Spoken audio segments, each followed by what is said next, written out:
Mae'n flwyddyn fawr i'r Gwartheg De Ddyfnaint eleni yma yn sioe Llanelwedd achos maen nhw'n cynnal sioe cenedlaethol a mae'r niferoedd wedi I dwblu ers llynedd a mae'r safon yn uchel dros ben a dwi'n cael cwmni Gwyn James o Landysil. Bishmai Gwyn, bore da? Bore da chi, diolch yn fawr iawn. Croeso atai ac mae'r safon yn rhagorol a mae da chi darw yn y dosbarth yma? Mae tarw gyda ni wes, mae yn y dosbarth. Sa'n gweud bod e'n mynd I ennill, ond mae yna, mae'n bleser I gael yma. A fel wedi sy'n flwyddyn fawr i'r De Ddyfnaint yn cynnal eich sioe. Pam penderfynu wneud I eleni te yn y sioe fawr? Wel, I ni'n dangos mae bob blwyddyn.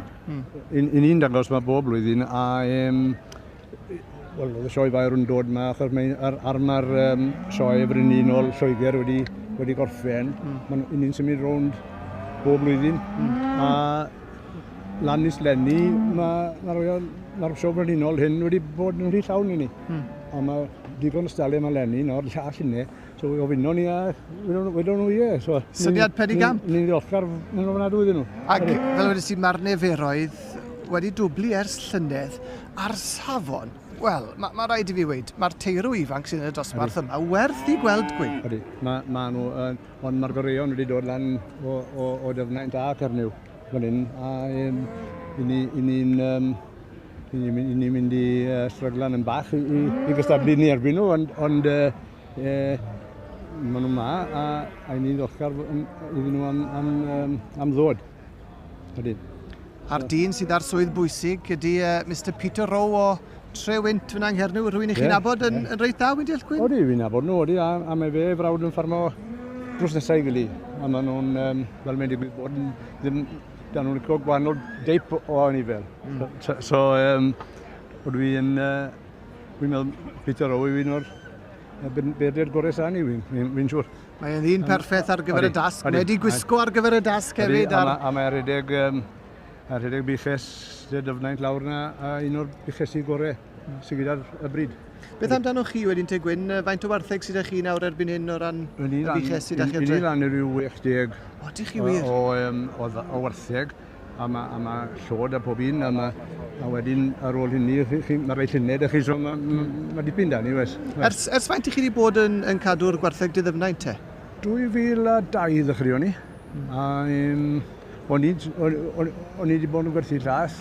Eithon ni mewn I settlers achos yr sefyllfa da'r llath ar y pryd a cotas a pethau. A ar ôl edrych yn y sioe fan hyn, ar y bryd o'n I delfrydol I ni, benderfynon ni ar wedderhynt yr Henffordd a'r South Devon. Achos bod nhw mor dawel, a o'n I trafod nhw wrth yn hynna'n cymryd. A maen nhw'n dda lleithog iawn. So maen nhw'n magu llo yn eitha rhwydd. Oeddech chi'n croesi rhai ohonyn nhw neu chi'n cadw nhw I gyd yn byr? I ni'n croesi a rai ni ddim yn moyn cadw y stoc wrth I ni'n rhoi limousine. A nhw'n croesi'n dda iawn gyda Continental. Oedden, a mae'n rhoi rhyw fath o dywelwch i'r Continental fyd mae'n rhwyddach I handlo. A mae'n fiwch sydd yn tyfu, mae'n fiwch fawr yn dwi, a mae'n dod yn bwysau mawr. O, mae'n melli'n dod dinell, fiwch, Achos mae'r teirw ifanc ma'n deirw mawr yn y dosbarth yma nawr yn nhw? Odyn, maen nhw byti... Na chi lun da. A rai o'n 800 kilo, chyma. Odyn nhw wir. Oedran hyn, odyn. A teirw wrth gwrs wedi geni ar ôl y cyntoi o'n awr 2018 yw'r dosbarth yma. Felly maen nhw dal yn deirw ifanc. A dyna'ch tarw chi fan hyn nawr? Yna Dafydd yn arw I. Hyd da nhw'na? Wes. Mae hyd yn fe, ond mae rai da ni erbyn hefyd yn yw. Ac yn fan hyn, ni'n gweld y safon yn dyfe, pan I chi'n gweld nhw mewn un llinell, yn gweld y parte ôl na drychwch ar y safon. Mae'n bleser I gweld nhw, Gwyn? Mae'n bleser I gael cymryd nhw mae Lenni. Dyw e te? A'r ganfed siow, yn dyfe? Ganfed sioe Lenni, ie. Mae hwn yn mynd I roi hwb mawr I chi fel bryd wrth symud ymlaen nawr? Mae cael nhw fan hyn yng Nghymru yn dangos nhw ar ei gorau. Sdim gormod o'r De Ddyfnaint yn Nghymru. Rhyw ddoi o'n I sy'n Ceredigion. Mae diwrnod agored ar y 10 o'r mis hyn nawr yn Ceredigion. Unrhyw un sy'n moyn mynd, mae ar bwys Abereiron. Dewch yn lli? Ie, dewch yn lli, ie. Ond mae yna rhywweddau arbennig iawn i'r bryd. Sim dwywaith am hynny. Ond mae yna dipyn o ffordd I fynd yn does yn y dosbarth yma. Wes, fan hyn, so ni'n gwybod pwy sy'n mynd I fyny. O na. Mae rai o'n nhw well neu gilydd yma, wes. Ond maen nhw gyd yn dda, chymod? O, dyna'r peth. A mae yna dipyn o bwyso a mesur o flaen y beirniad. Felly, am y tro, Gwyn, a dwi'n i ddifynnu a ddwn ni nôl i weld siwr eithi yn y man. Na fe, wel, diolch am fawr i chi am eich amser i ni. Diolch am fawr. Wel, un o'r dosbarthiadau cryfa welwch chi yma yn nghylch y Gwartheg oedd y teirw ifanc De Ddyfnaint bore yma. A Gwyn James o Ladysil, y penderfyniad newydd gael ei wneud. Odi, Mr Bob Bosselman o... Swydd Stafford, dwi'n meddwl? Stafford, ie.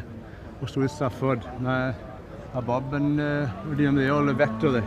Ife wir? A Bob, ie. Pam bod y teirw yma wedi mynd â hi te? Beth yw'r rhinweddau sy'n gwneud i hwn sefyll allan te, Gwyn? Mae Kevin straight flat ag e llydan. Mae badol yn llydan, mae'n cerdded yn berffaith. Yr un pethau, ni'n edrych am rhan fwy o'r fwydiau, ond mae tawelwch fyd yn dod mewn iddi y temperament, ydy. Ond chi'n gwybod, ar y diwedd y dydd, mae'n lan i'r beirniad, ydy. Ond fel wedes i, un o'r dosbarthiadau cryfa, welwn ni ynghylch y Gwartheg mae eleni, dwi'n meddwl yn y sioe o ran dosbarth, achos... Oeddi, sy'n cymryd hyn yn mynd i fod yn un dosbarth arall. 30 o deirw ifanc fyny yn cystadlu ardderchog, mae rhaid i fi weid, a y tarw yma nawr yn mynd mlaen yn erbyn 2 darw arall. Bydd hwn yn mynd erbyn 2 darw arall, nawr wel, dyn nhw'r pryd o'n nhw bydd y gorau fyny, ond gawn ni weld. Gawn ni weld. Edrych ymlaen i weld y tri pan fydda nhw'n dod ger ein bron ni yn y man. Ond Gwyn, am y tro, diolch yn fawr iawn. Diolch yn fawr iawn i chi.